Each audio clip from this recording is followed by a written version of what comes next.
Hello students, I am Nilanjana Banerjee and we were going through the chapter Solution. In the previous video, we have solved different sort of numerical problems and in this video, we are going to solve the rest. So, let's get started. The first problem states that a decimal solution of K4 efficiency is 50% and is 50% dissociated at 300 Kelvin. Calculate the osmotic pressure of the solution. So, what are the data provided? Concentration, it is a decimolar solution. So, concentration is 0.1. Alpha, that is degree of dissociation, is 50%, that is 0.5. Temperature is given to be 300 Kelvin and we need to calculate pi value. Now, what kind of a solute is K4Fe6? It is a electrolytic solute. It can decompose to 4K plus, 4 potassium plus and 1 Fe6 4 minus. So, in case of K4Fe6, we can get 5 total ions. So, the solute which dissociates into ions cannot be considered as non-volatile, non-electrolyte solute. So, in this case, another factor will be introduced, that is Van-Hoff factor. So, here at first we need to calculate that Van-Hoff factor because it is not provided in the problem. So, let's calculate it. There is a relation between alpha and I. In the previous video, we had gone through it. Alpha equals to I minus 1 by N minus 1, where N equals to total number of ions produced. And in this case of K4Fe6, what is the value of total number of ions? That is 5. That is 5. So let's put all the values. I we don't know. Alpha value is given to be 0.5. I we need to calculate. N stands for 5 minus 1. So the value of I is coming to be 3. We have got the Van-Hoff factor in step 1. Now let's move to step 2 where we need to calculate pi value. The formula of pi was pi equals to CRT.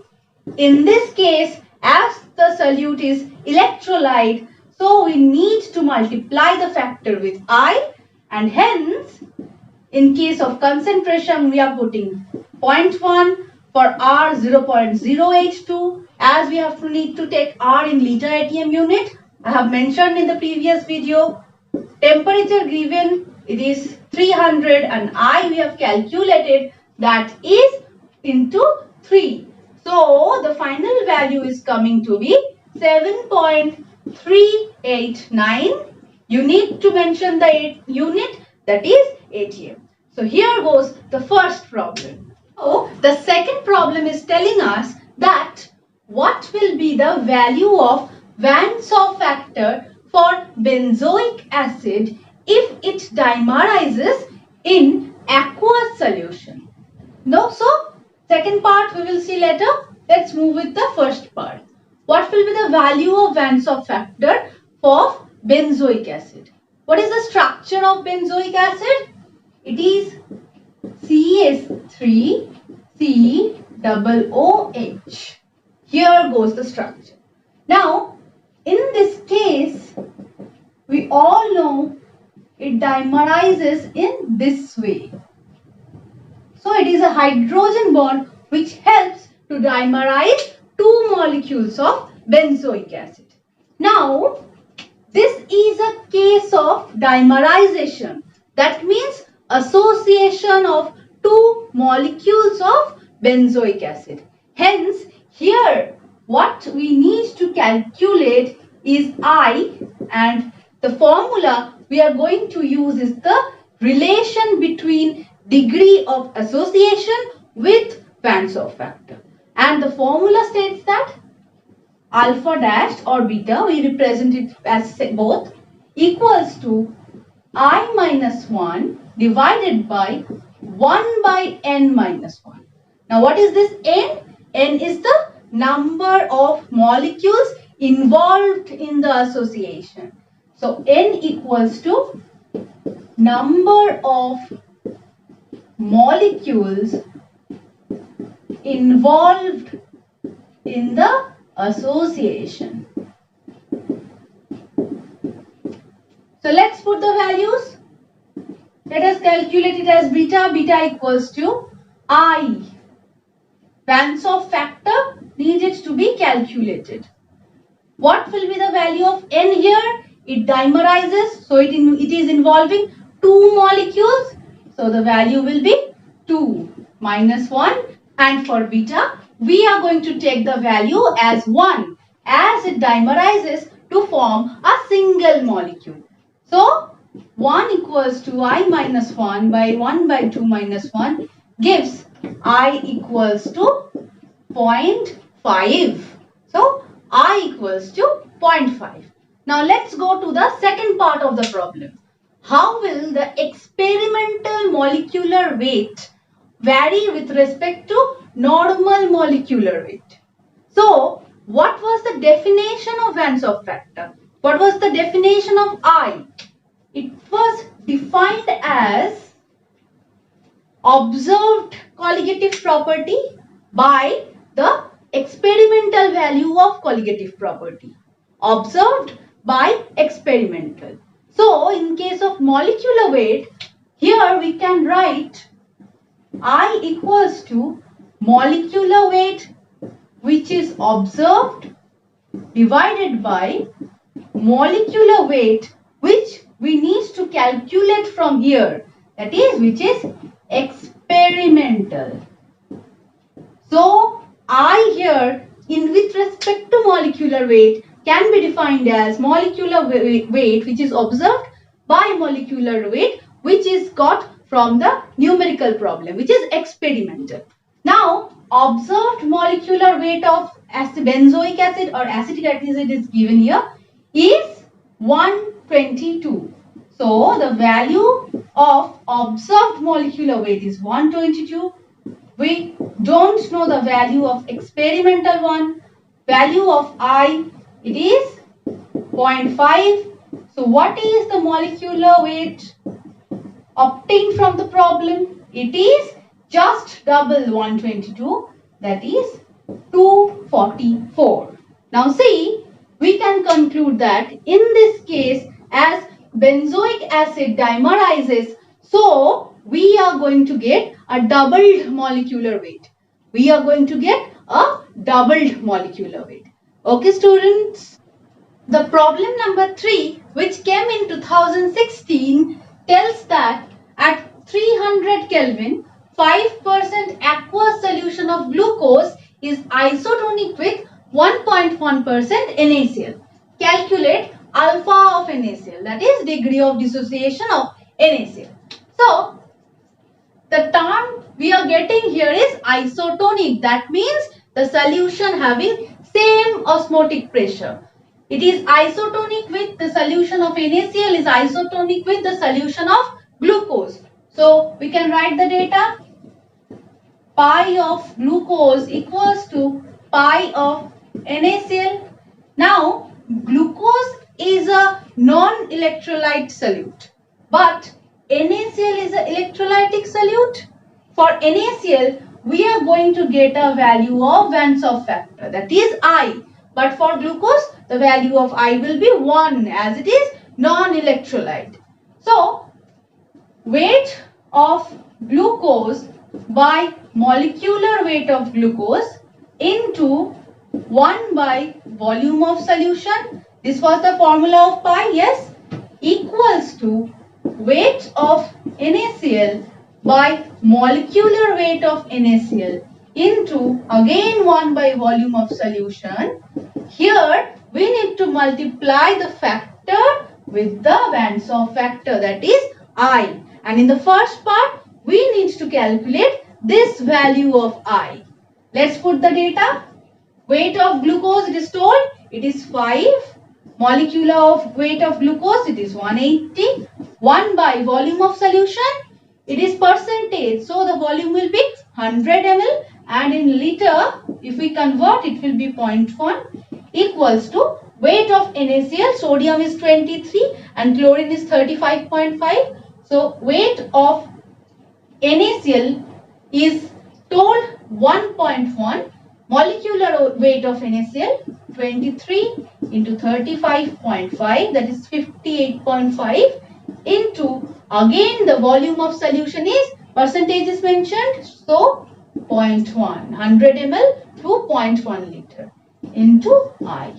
So after putting all the values, the value of I is coming to be 1.88. Yes, it is 1.88. Now calculate the alpha of NaCl, degree of dissociation of NaCl. So what is the formula? Alpha equals to I minus 1 by M minus 1.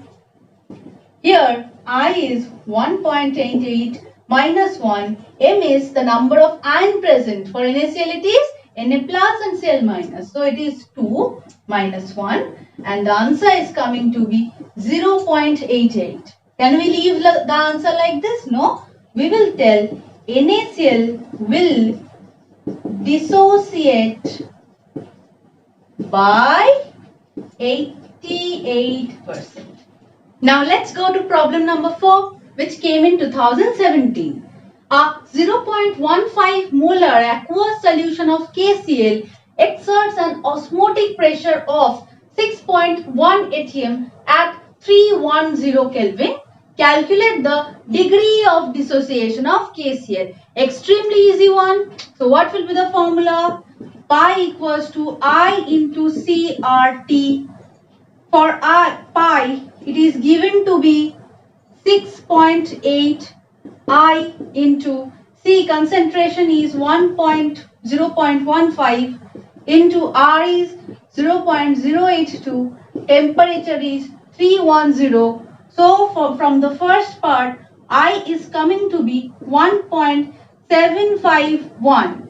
So I we have got for KCl. Now what we need to do? Calculate the degree of dissociation, that is alpha. Same formula. Alpha equals to I minus 1 by N or M minus 1. For N, the value of KCl will be 2. We have already done this. So alpha equals to 1.751 minus 1 by 2 minus 1. It is 0.751. So we will state that KCl here is dissociating by 75.1%. This will be the answer. Now let's return to the problem of delta TB. Here the problem states vapor pressure of an aqueous solution of urea at 373 Kelvin is 732 nanometer. What is the boiling point of the solution if Kb of water is 0.52 Kelvin kg mole inverse? So first we need to apply the formula of lowering of vapor pressure. So the formula is P0 minus Ps by P0 equals to X2. Here we have very few amount of data. X2 equals to N2, we are writing N of urea, by it is aqueous solution of urea. So what is the solute here? It is urea. And what is the solvent? It is water. So N of urea solute by N of H2O. First we need to calculate the number of moles of urea here. Okay. So now let's put the data. P0, that is vapor pressure of the pure solvent, water. Is it mentioned over here? No, it's not mentioned. So the value we need to assume is 760 nanometer. Yes. And 732 for the solution divided by 760 equals to N of urea we need to calculate, and number of moles of H2O.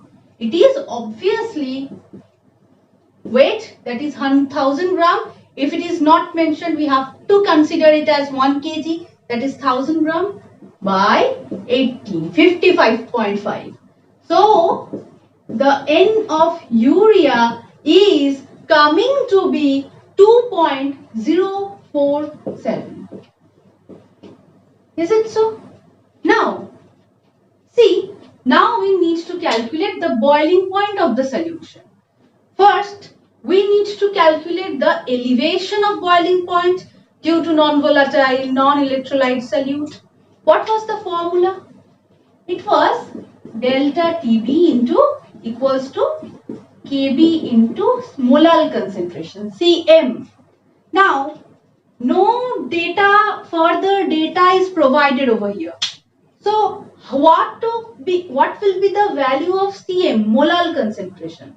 Now see, number of moles of urea is 2.047. We have considered volume mass of water to be 1000 gram. Now, so can we tell this molar concentration equals to number of moles of urea by 1000 gram of water? And here number of moles of urea we have got to be 2.047. So this number of mole, as we have considered water to be 1000 gram, is the molality of the solution. So why the molality here is equal to the number of moles? Because here we have considered the amount of water, the weight of water to be 1 kg. So let's put the values. Kb it is given. Kb it is given, that is 0.52. Cm, we are considering the number of moles only. So delta Tb, the value is coming to be 1.064. Is it the answer? No, it's not the answer. It is asked what is the boiling point of the solution. We have got the elevation of boiling point. So the boiling point of the solution will be boiling point of water, aqueous solution as it is, that is C373 plus 1.064, and the answer is coming to be 374.064 Kelvin. It's a easy problem, but just you need to remember, understand the data here. The next problem is very important and it came in 2018 as well. It states that the freezing point of a solution containing 5.85 gram of NaCl in 100 gram of water is minus 3.384 degrees Celsius. What will be the experimental molecular weight of NaCl? Again, this is a problem of Bands-of factor. Yes. So, see the data. Let us tabulate this. Kf is told it is 1.86. Sodium, it is having 23 molecular weight. Chlorine, it is 35.5. All of us know this. Weight, W2, weight of solute, it is given 5.85. Weight of solvent, it is 100 gram over here. Molecular weight of NaCl, 23 plus 33, 35.5, it is coming to be 58.5. First, we need to calculate the Bands-of factor. Yes, the Bands-of factor. So, what will be the formula? Delta TF equals to Kf into weight of solute by molecular weight of solute into 1000 by weight of solvent. We already know this formula. Now, delta TF, the freezing point was minus 3.384 degrees Celsius. So, 0 minus of this. So, the freezing point, the depression of freezing point is only the magnitude, 3.384. Yes, Kf it is given 1.86 into W2 it is given 5.85 divided by molecular weight 58.5 into 1000 by 100 gram. So, and obviously here as the solute is electrolyte NaCl, so the factor will be multiplied by Van-Hoff factor I. And here, after putting all the data, I is coming to be 1.887. Okay, it is near about 2. So NaCl is having 2 number of moles. Okay. Now the answer is asked, what will be the experimental molecular weight? Same thing like the previous problem. I equals to molecular weight observed by molecular weight experimental. Observed molecular weight is I, let us put the value of I, 1.887. Observed molecular weight of NaCl is 58.5 and we need to find molecular weight that is experimental. So calculated, the answer is coming to be 31.001 gram per mole. Very easy one and important as well. Now after this problem, we can confidently tell that all sort of problem of the chapter solution are covered in these 2 consecutive videos. If we practice all sort of problems from the video, we can easily score a good marks. And thank you for watching this video once again. Goodbye.